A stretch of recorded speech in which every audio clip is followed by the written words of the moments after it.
Thank you so much, Ewan. Well, our animals also rely on their sight to do things, to get around, and also to make sure that they're not in danger. But what to do when our pets lose their eyesight?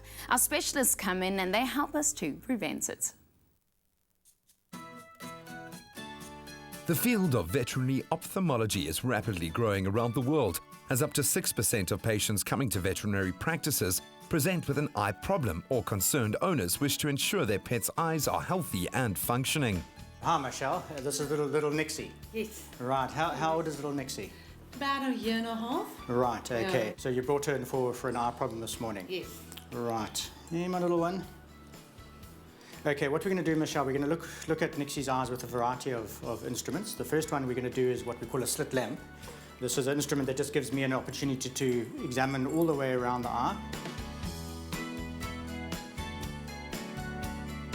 Age is not really a factor when it comes to eye problems. The older geriatric problems like people, cataracts, etc. are in the older age group of animals, but I see a huge variety of problems from developmental problems right through to geriatric problems, and obviously all the trauma-related things that can happen to our pets running around in the garden. Okay, so that's all the front part of the eyeball, and the actual eye looks great. Right, now what we're going to do, we're going to change to a different instrument. This is called an indirect ophthalmoscope. I get the reflection off the animal's retina, and then I pop the lens in front of the patient, and this allows me to get a beautiful image of the retina. There are many eye conditions that can be prevented, and many of those involve chronic medication by the owner. A good example is Panis in German Shepherd dogs. This is a degenerative corneal disease that will cause blindness eventually, but it can be really well controlled and prevented by owners medicating on a daily basis. The owner should seek assistance from their local veterinarian first in respect to an eye problem. Probably the best is if they see their dog squinting or the eye like closed up or so, that would be a very good indication that there's something wrong. Tearing, that would be the next outspoken obvious clinical sign their little pet cat or dog will show. That would be a legitimate reason to maybe have that checked out, certainly if it persists for a day or more.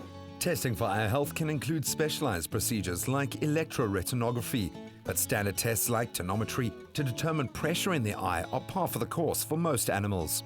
And we're sitting at 14, so 14, 18, so all within the normal range. The eye can be destroyed or damaged very, very quickly. So if you suspect your pet has got an eye problem, I think that the prudent approach is to be on top of it quickly, notify your local veterinarian. If he can't manage the problem or you think it's worthy of referral, then do go to the next step. But to linger on it for a couple of days with an eye problem, very often that can be the end of the animal's eye. Good nutrition is also a key factor to maintaining the health of your pet's eyes, so feed them well, love them well, and look after their eyes so they can see how much you care for them. Is your pet not in the shape they used to be? Ask your vet about Hill's Prescription Diet Metabolic. Help them reach their perfect weight. Hill's, transforming lives.